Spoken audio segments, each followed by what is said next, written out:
नाज़रीन, प्रोग्राम में एक दफ़ा फिर आपको खुशामदीद कहते हैं। परवेज़ मुशर्रफ साहब का क्या किरदार होगा आने वाले वक्त में, हमारी सियासत में यही बात हो रही है।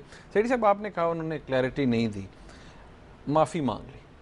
माफी तो ठीक तरीके से मांगनी चाहिए थी ना, माफी पूरी लिस्ट बनानी चाहिए थी अपनी गलतियों की और फिर थोड़ा रोना धोना करना चाहिए था। माफी किसने माफी मांगी लिस्ट बना के यहाँ पर? तो यार वो कह रहे हैं कि मैं नया दौर लाना चाह रहा हूँ, गलतियां मान रहा हूँ, आगे ये गलतियां नहीं होंगी।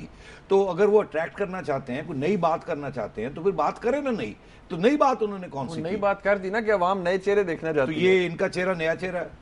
वो पहले फौज की वर्दी में था ना। अच्छा, फौज की वर्दी में था तो अब वो सूट पहन लिया है और या ओपन कॉलर ले ली तो नया चेहरा नया हो गया उनके ख्याल में। वो तो यही देखे ना, अब वो नए चेहरे की बात कर रहे हैं। मुझे ये बताएं कि उनकी सबसे ज्यादा कोशिश ये है कि किसी न किसी तरीके के साथ उनके जो पुराने साथी थे मुस्लिम लीग, जिसमें कुछ क्यू के लोग थे, कुछ नून के लोग हो गए हैं, कुछ इधर उधर के लोग, उन सबको इकट्ठे करने की कोशिश कर रहे हैं ना। आपको हमेशा आपके नाम आते हैं, खुर्शीद कसूरी साहब का नाम आता है, अमीर मुकाम साहब का नाम आता है, आमिर नासिर चट्टा साहब का नाम आता है। तो ये नए लोग हैं पुराने लोग? पुराने लोग। इनमें से एक तो अच्छे भी होंगे मगर है तो नए तो नहीं है ना, सारे पुराने हैं, सारे पुराने। तो नए लोग कहाँ हैं?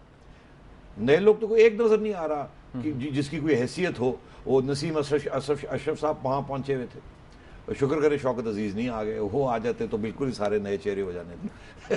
नहीं मतलब फजूल बातें हैं ना ये।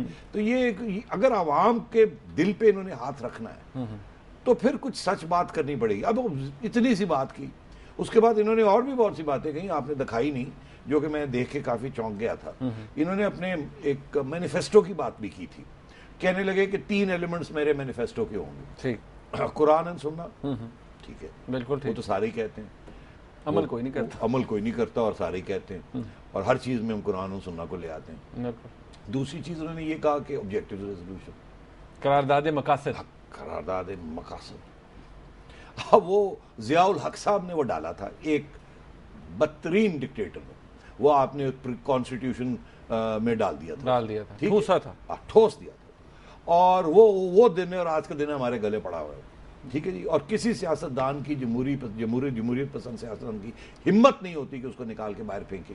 और कायदे आजम की जो ऑब्जेक्टिव्स थे, जो उनका रेजोल्यूशन था, उनका भी एक रेजोल्यूशन है जिसको लोगों को बताया नहीं गया, जिसको आज तक घास ही कोई नहीं, आज तक बताया नहीं गया कि कायदे आजम का मोहम्मद अली जिन्ना साहब का क्या रेजोल्यूशन था, कि उसको आइन में डालना चाहिए था या नहीं डालना चाहिए था। तो इन्होंने क्या किया, कायदे आजम साहब का वो जो रेजोल्यूशन है, जिसकी उनकी बहुत अहम एक स्पीच थी कंस्टिट्यूएंट असेंबली में 11 अगस्त को, और उसका हवाला भी दे दिया कि हम वो भी डाल देंगे। बिल्कुल। अब ये स्क्रीन पे आप देखें, 11 अगस्त की 1947 की। हाँ, आप जरा पढ़ के, इसमें इसके बड़ी अहम ये स्पीच है, इन्होंने ये भी स्पीच का हवाला कर दिया। जी, ये नाज़रीन आप स्क्रीन पे भी देख सकते हैं, ये कायदे आज़म मोहम्मद अली जिन्ना का 11 अगस्त 1947 को पाकिस्तान की आइन साज असम्बली से खिताब है। और उसके कुछ बड़े अहम हिस्से हैं, जिनमें से एक है, पाकिस्तान में आप आज़ाद हैं, आप अपने मंदिरों, अपनी मसाजिद या किसी भी इबादत गाह में जा सकते हैं।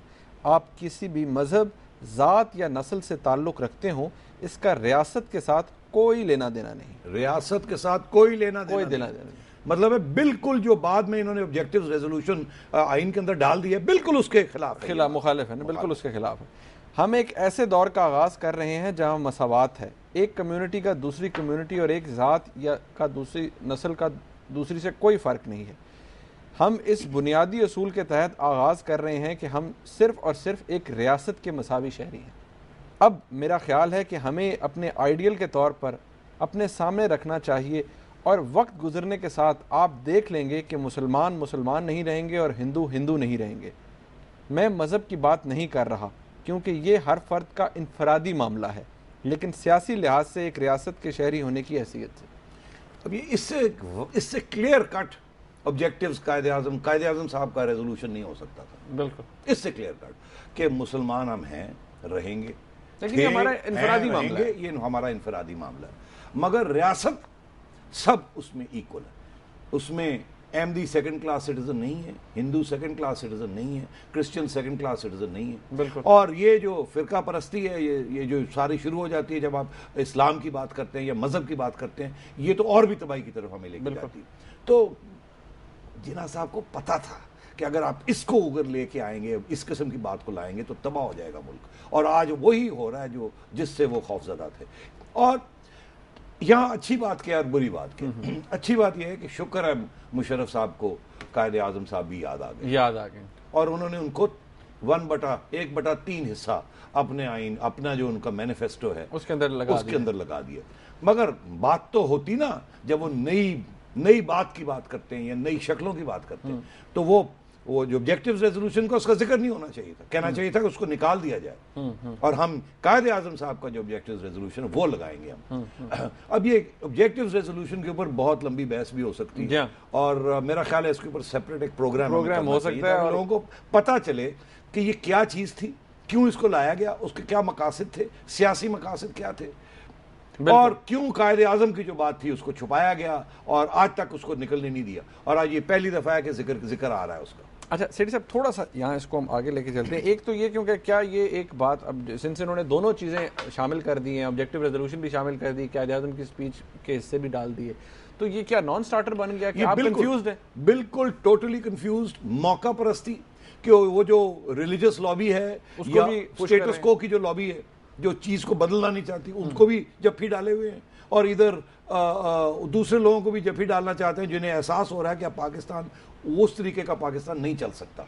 अब वो कायदे आजम को याद कर रहे हैं। जब 8 साल 9 साल ये पावर में थे तो इनको कायदे आजम याद नहीं आया और शुरू में तो वो अगर इनके ज़हन में भी था तो भाग गए, बहुत सी चीज़ों से ये भाग गए और ये जो और अब इन्हें फिर याद आ रही है और लगता है ऐसे है कि अगर इनको फिर मौका दिया गया तो फिर ये भाग जाए। इनको ये भी याद नहीं था उस वक्त शायद कि कायदे आजम को फौज की मदाखलत पसंद भी नहीं थी सियासी मामलों में। बिल्कुल नहीं, सवाल ही पैदा नहीं होता। कॉलेज की उनकी बड़ी इंपॉर्टेंट बात है जो उन्होंने कही थी और मेरे ख्याल में वो एक स्नब भी किया था। और ये फिर कह रहे हैं कि मैं उस किस्म का सिस्टम बनाना चाहता हूं जिसमें I want to bring the army in order to keep the army out. ये बड़े उनके पुराने भी ये कहते थे कि फौज को मैं सिस्टम के अंदर रोल देना चाहता हूं ताकि फौज मुदाखलत ना कर सके। अब फिर ये कह रहे हैं तो ये कायदे आजम तो इसको कभी ना एक्सेप्ट करते। तो मैं ये कह रहा हूं आपसे कि ये बिल्कुल ये इनकी जो लॉन्च थी ये नॉन स्टार्टर है बिल्कुल। ये जिसे कहते हैं बड़ी, जिन लोगों को बड़ी तवक्को थी कि ये बड़ा जबरदस्त प्रोग्राम होगा, ये करेंगे, बिल्कुल उसके बरक्स नहीं हुआ, ठप हो गया। मगर अब बात ये है, मुझे ब्रेक लेनी है। अच्छा ले लिया। ये ब्रेक लेनी है क्योंकि जो आगे उन्होंने बातें की हैं वो बड़ी अहम थी। नाज़रीन उनके ऊपर भी डिस्कशन ज़रूरी है यहाँ पर क्योंकि शायद जो उन्होंने बातें की वो ठीक कह रहे थे। अब सेठी साहब से पूछते हैं कि वो ठीक कह रहे थे, यहाँ पर कोई मिसलीडिंग स्टेटमेंट भी थी मुशर्रफ साहब की। तो एक ब्रेक लेते हैं, हमारे साथ रहिए।